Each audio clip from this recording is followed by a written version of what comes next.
making this video from my bed because it's a video about how to get a proper night's sleep. And if you're like many people, you're probably not getting a great night's sleep. And here are some tips. I'm going to give you 12 different tips on how to get a great night's sleep. And this is part one, so if you're interested in all the rest of them, you're going to have to watch part two when that comes out. The first thing I want to talk about, and it's pretty obvious, is limit the amount of caffeine you're intaking. And I get a lot of patients and people that tell me all the time, well, I only drink 1 cup of coffee a day or 2 cups of coffee a day, but they're early in the morning. The reality is that coffee can have a half-life that can stay in your body for up to 24 hours. So if you're drinking quite a bit of coffee, it could definitely affect your ability to sleep or get a good night's sleep. So limit it, cut it down, do half calf, which means half caffeinated, half decaf, or drink green tea, which has a little bit of caffeine, about a third of a cup of coffee. Give you a little bit of a lift, but it won't really affect you as much, and it has a lot of antioxidants. Okay? Second thing, have a bedtime routine. For those of you with kids, you'll know that it's really helpful to have a routine every day prior to getting to bed. So this can consist of taking off your clothes, taking a shower, brushing your teeth, reading a book, or eating something, brushing your teeth, getting undressed, getting in bed, watching TV, reading a book, going to sleep. Something like that. But be consistent. Do the same thing every night. And what happens is, once you hit on step 1 or 2 of your routine, you'll typically your body will start to realize, oh, we're getting ready to shut down and go to sleep, and it will start getting tired. That's really important for children as well as adults. Number 3, write it down. Make a list. Okay, what I mean by that is most people stay up all night or have a hard time going to sleep because they're thinking about what they have to do the next day. Tomorrow when I get to the office, I got to remember to do this, and I have to talk to this person and that person and blah, blah, blah, and I'm concerned about X, Y, and Z.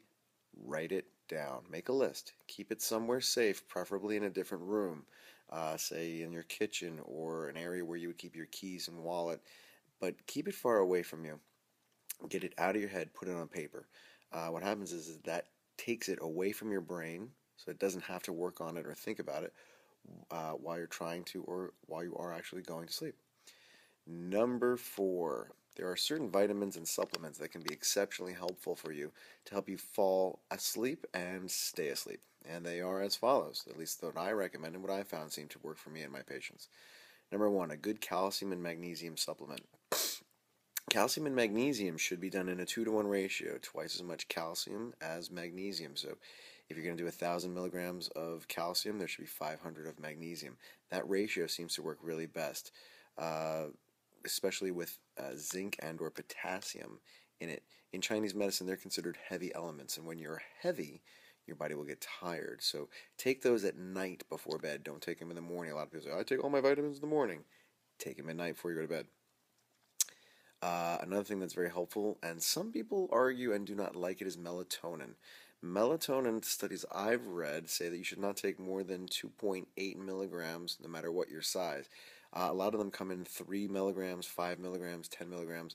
Some suggest that more than 2.8 or more than 3 milligrams can actually be too much and have a negative effect and keep you up. Some people say they have vivid dreams. Other people say they sleep very, very well when they do it. I personally think it's excellent. If I need a good night's sleep, I'll take some melatonin before going to bed.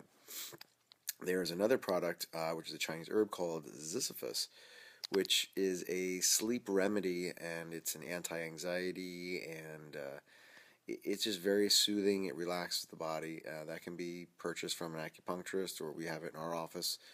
That's also very helpful for you. Another thing to take, which believe it or not is overlooked for a good night's sleep, is a very good quality multivitamin. However, that should be taken early in the day. And by taking it early in the day, it provides your body a lot of the nutrients it needs so that it can heal and rest deeply when you go to sleep that night. We carry Intramax, which is a liquid vitamin, or I recommend a whole food-based vitamin, something that you can absorb readily. Okay, number 5. Here's another tip that's great. Lower the temperature of your room. Studies have shown that the ideal temperature of your bedroom should be about 68 degrees Fahrenheit. Most people like to keep in the lower to mid-70s, but you should lower it. Reason being, your core temperature lowers about a degree at night when you're sleeping because you're not moving around or generating as much heat yourself. And by reducing the temperature around you, your body gets induced into a deeper state of sleep much easier. So do that. Tip number 6. Tip number 6, it's pretty simple and common sense, but yet many people fail to do it.